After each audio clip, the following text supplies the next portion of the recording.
I'm Jardar, this is The Catch. It's a hot July day, and we're gonna look at why you should eat oysters in the months without R. The sun's just come up and it's already hot. It's about 85 degrees, it's only 7:15 in the morning. How do we keep the oysters safe when it gets hot out? These big stainless steel boxes back here, there's 8 of those set up. Each one has about 800 pounds of ice in it. When we get to the harvest grounds, we're gonna fill those with harvest water to create a slush to put the oysters in. So as soon as the oysters come up on the boat, they're gonna get rapid chilled to a temperature down to about 40 degrees, and then they'll go into the refrigerated warehouse to be processed. We're heading out now. The captain of the boat is Edwin Rodriguez. He's been running this boat for how long?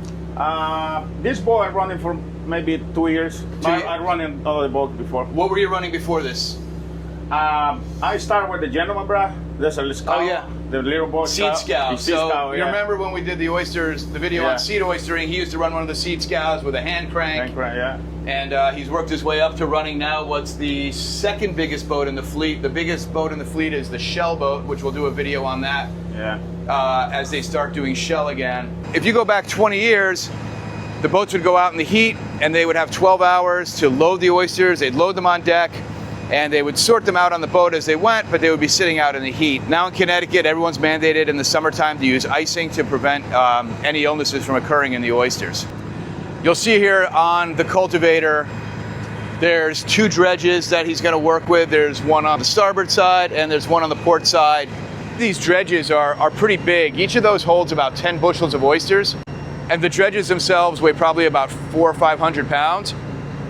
But when Edwin runs the boat, he's gonna keep that cable at just the right angle to make sure those dredges are really, really light on the bottom. The only thing that's gonna dig into the bottom is those teeth that you see sticking off the front of the dredge. And it might look like a simple boom, but this rigging is really tricky.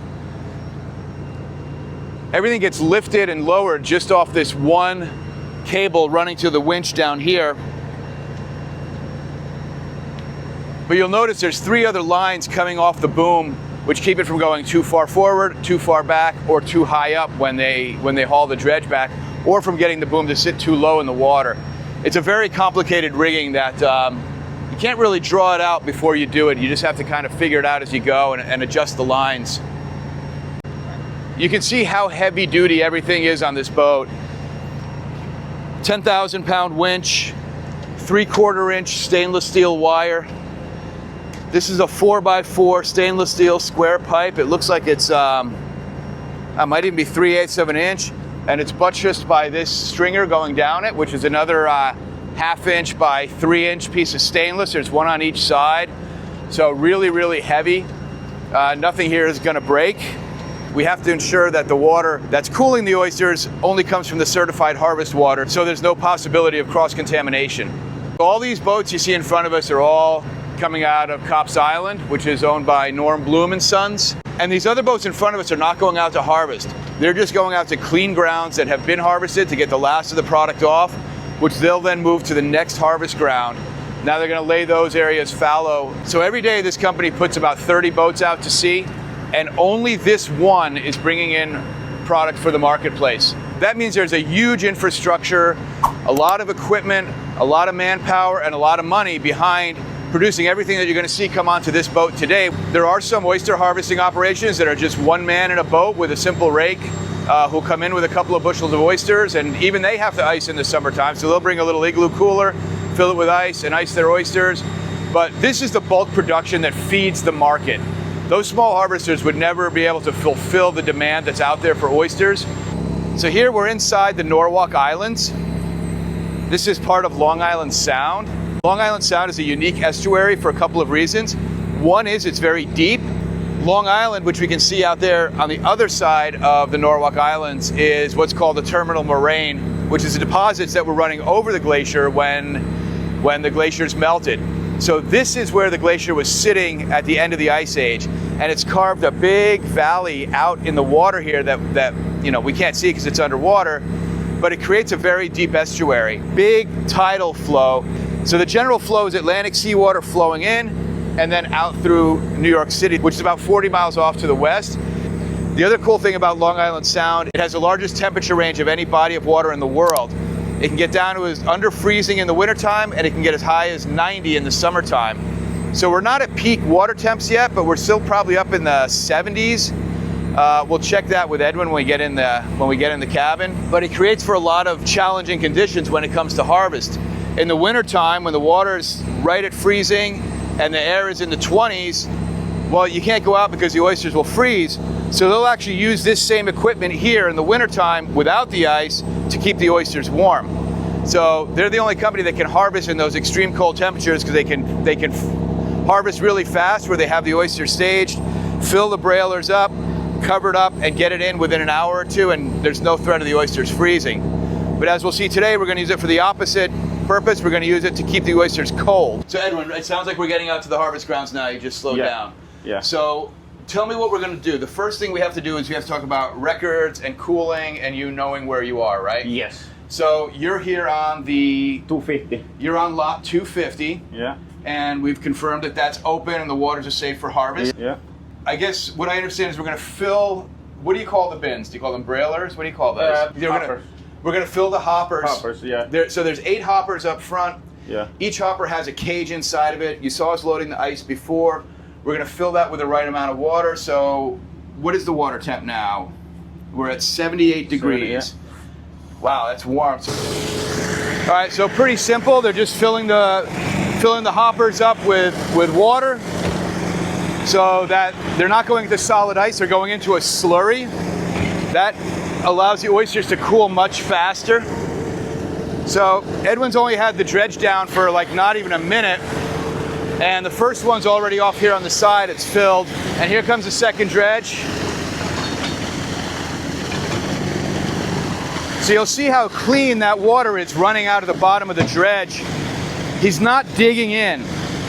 When this dredge comes up, you don't want to see muddy water running out of the bottom. It needs to be really clean like this. That means he's not digging into the bottom, damaging the bottom, disturbing anything he doesn't need to disturb. And it's filled with nothing but clean oysters and shell. It's super targeted. So now that all the hoppers are full, they're just going to start dumping the oysters in there.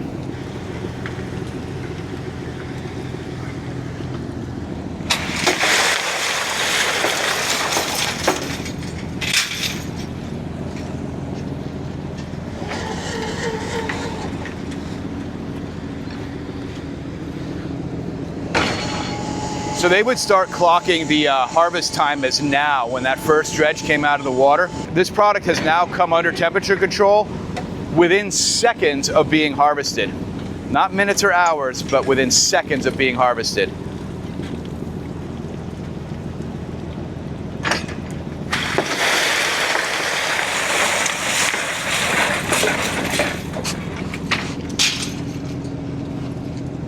My assumption is they brought the extra ice. They have 2 extra bins of ice up here that as the warm oysters warm up the water, they'll add ice to get it down to the exact temperature they need. But let's see how that process goes. Here's just a little sample I picked up out of the dredge. This oyster was moved at a stage where it had probably grown on the setting ground for a while, so it came out of a restricted area.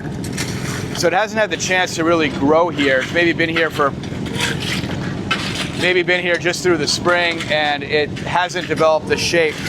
So this wouldn't go into the half shell market. This would get shucked for meat. So if you're buying a fried oyster somewhere, it would probably come out of an oyster that's shaped more like this. A perfect single half shell oyster. It's about 3 inches long.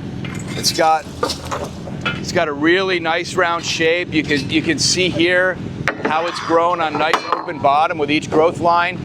So it's putting out shell in all different directions. If it was crowded like that other one, it would just put out shell at the end and grow in a longer shape. If you were to put your nose in that dredge and take a nice deep whiff of those oysters, they don't smell fishy. They smell really, really sweet. When we go into the chipping house later, you'll walk in there and you'll pick up that cool air with that oyster aroma in it.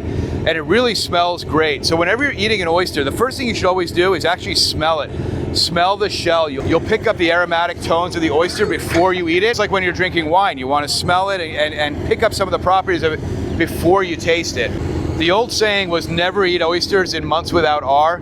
That's not true anymore.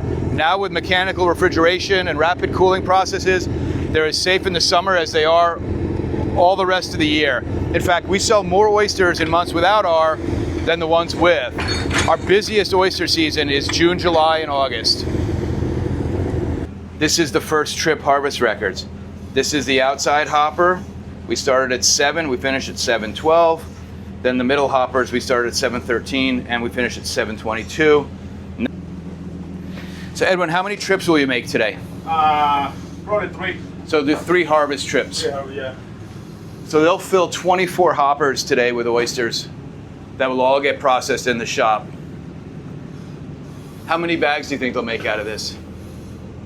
Out of the one load or? One load? Yeah, probably make like 300. 300 bags. 250 to 300. So this first load that we're doing this morning is going to give us 250 to 300 100 count bags. So the fast math on that is 25 to 30,000 oysters. That's just in the first trip. So on a day like today, the production level is going to be 75 to 90,000 oysters just in one day. Can I open it? Okay, here, let's do this. So what we're going to do now is we're going to take a temperature of the actual oyster meat. This is right when he's marked the cooling time. We're not taking a temperature of the water. We're not taking a temperature of the shell. We're going to take an temperature of the meat inside. So we're going to open up the oyster. And now we're going to probe the meat and see what that temp is. And here we are. What do we have? 36 degrees. So inside of 10 minutes, we're down to 36 degrees. This makes sure that there's no proliferation and that this oyster is entirely safe. And this oyster, this can live in the cooler for 2 to 3 weeks. You have several days, if not even up to a week or 2, to eat these oysters kept under refrigeration. They can survive a very long time out of the water. That's really good.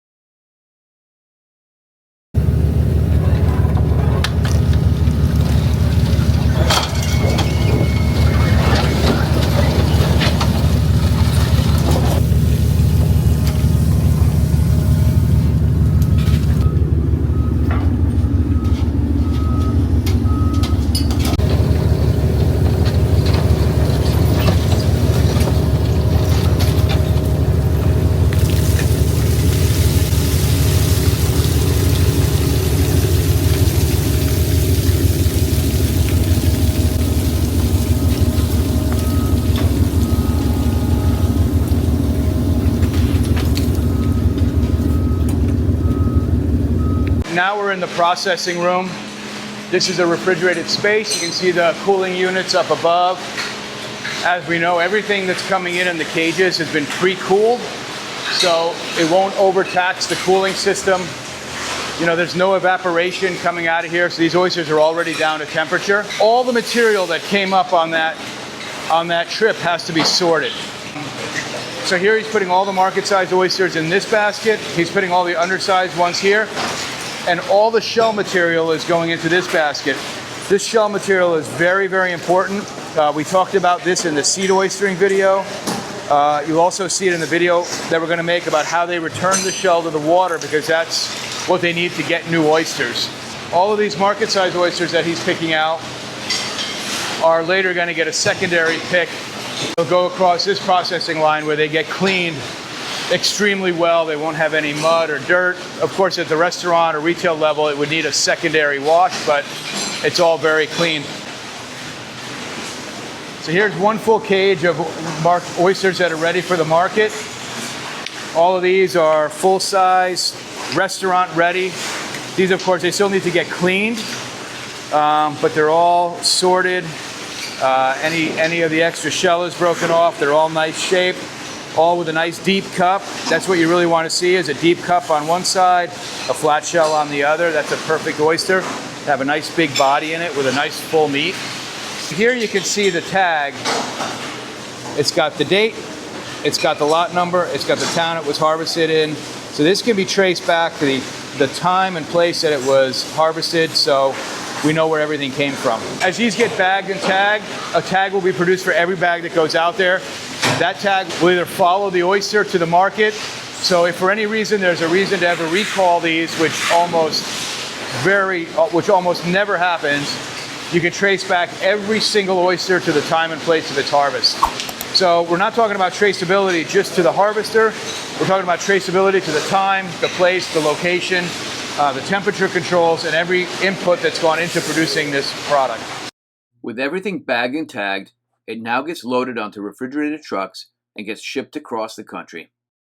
Please help support the channel by subscribing, liking, and please comment on the video. I'd love to know what you think.